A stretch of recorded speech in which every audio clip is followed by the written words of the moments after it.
산상수훈 이어집니다. 너희는 세상의 소금이니 너희는 세상의 빛이라. 어제 우리는 팔복을 살펴봤습니다. 그 놀라운 축복의 말씀을 기억하십니까? 그런데 오늘 예수님께서 뭐라고 말씀하십니까? 너희는 세상의 소금이니 너희는 세상의 빛이라. 여러분 주목하십시오. 소금이 되어라가 아닙니다. 소금이니입니다. 빛이 되어라가 아닙니다.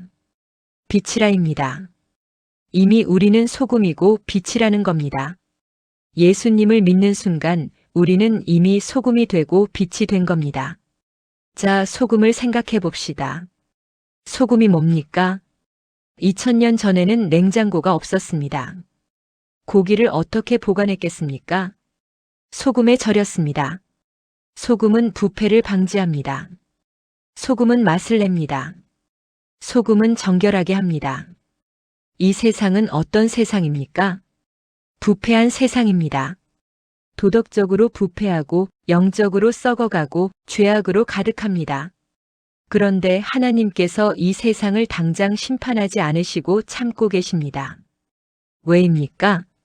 베드로후서 3장 9절 주께서는 아무도 멸망하지 아니하고 다 회개하기에 이르기를 원하시느니라. 그리고 이 세상에 소금을 뿌려 놓으셨습니다. 누굽니까? 우리입니다. 우리 그리스도인들이 이 세상에서 소금의 역할을 해야 합니다. 직장에서 정직하게 일하는 것, 학교에서 거짓말하지 않는 것, 사회에서 불의에 맞서는 것, 이것이 소금의 역할입니다. 그런데 예수님께서 경고하십니다.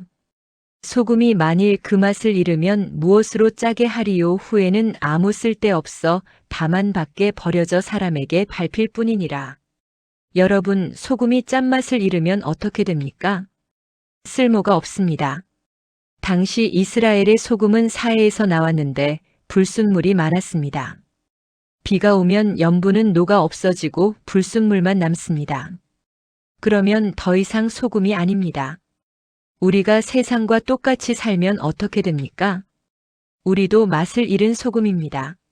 세상 사람들처럼 거짓말하고 세상 사람들처럼 탐욕 부리고 세상 사람들처럼 음란하고 세상 사람들처럼 분노하면 우리가 무슨 소금입니까? 아무 쓸데없는 존재가 됩니다. 그러나 우리가 다르게 살면 어떻게 됩니까? 세상 사람들이 놀랍니다. 저 사람은 왜 저렇게 정직할까? 저 사람은 왜 저렇게 친절할까? 저 사람은 왜 저렇게 평안할까? 이것이 소금의 역할입니다. 이제 예수님께서 두 번째로 말씀하십니다. 너희는 세상의 빛이라. 여러분, 빛이 뭡니까? 어둠을 밝히는 겁니다. 이 세상은 어두운 세상입니다. 무지의 어둠, 죄악의 어둠, 절망의 어둠, 죽음의 어둠. 그런데 예수님께서 요한복음 8장 12절에서 뭐라고 하셨습니까? 나는 세상의 빛이니. 예수님이 참 빛이십니다. 우리는 어떻게 비칩니까? 우리는 달과 같습니다. 달은 스스로 빛을 내지 못합니다. 태양빛을 반사할 뿐입니다. 마찬가지로 우리도 스스로 빛날 수 없습니다. 예수님의 빛을 반사하는 것뿐입니다. 예수님께서 말씀하십니다. 산 위에 있는 동네가 숨겨지지 못할 것이요. 여러분, 갈릴리 지역을 아십니까? 산 위에 마을들이 있었습니다. 밤이 되면 등불들이 켜집니다. 멀리서도 보입니다. 숨길 수가 없습니다. 우리도 마찬가지입니다. 우리는 숨을 수 없습니다. 제 신앙은 개인적인 거예요. 이렇게 말하는 분들이 있습니다. 안 됩니다. 우리는 산 위의 동네입니다. 사람들이 우리를 봅니다. 직장 동료들이, 학교 친구들이, 동네 이웃들이 우리를 보고 있습니다. 그들이 우리를 통해서 예수님을 봅니다. 계속해서 예수님께서 말씀하십니다. 사람이 등불을 켜서 말 아래에 두지 아니하고 등잔대 위에 두나니. 여러분, 말이 뭡니까? 곡식을 담는 광주리입니다. 등불을 켜놓고 그 위에 광주리를 덮으면 어떻게 됩니까? 불이 꺼집니다. 우리도 마찬가지입니다. 우리 안에 예수님의 빛이 있습니다. 그런데 우리가 그 빛을 가리면 어떻게 됩니까? 두려움으로 가립니까? 사람들이 뭐라고 할까봐. 부끄러움으로 가립니까? 내가 아직 부족한데 어떻게? 게으름으로 가립니까? 그냥 조용히 믿으면 되지. 안 됩니다. 등불은 등잔대 위에 놓아야 합니다. 높이 들어올려야 합니다. 그런데 중요한 게 있습니다. 16절을 보십시오. 이같이 너희 빛이 사람 앞에 비치게 하여 그들로 너희 착한 행실을 보고 하늘에 계신 너희 아버지께 영광을 돌리게 하라. 주목하십시오.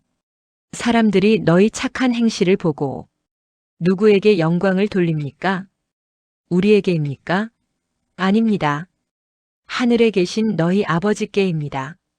우리가 선한 일을 할 때, 우리가 사랑을 실천할 때, 우리가 정직하게 살 때 목적이 뭡니까?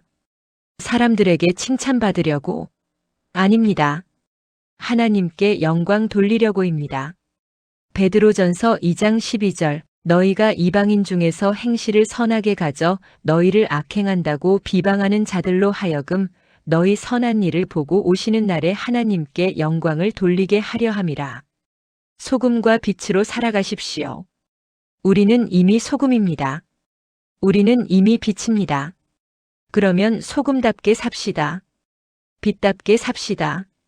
이번 주에 여러분의 직장에서, 여러분의 학교에서, 여러분의 동네에서 소금이 되십시오. 부패를 막고 맛을 내고 정결하게 하십시오. 빛이 되십시오. 어둠을 밝히고 길을 보여주고 따뜻하게 하십시오. 그리하여 사람들이 우리를 보고 아, 저 사람의 하나님은 살아계시는구나. 이렇게 고백하게 만드십시오. 그것이 우리의 사명입니다. 그것이 우리가 이 땅에 있는 이유입니다.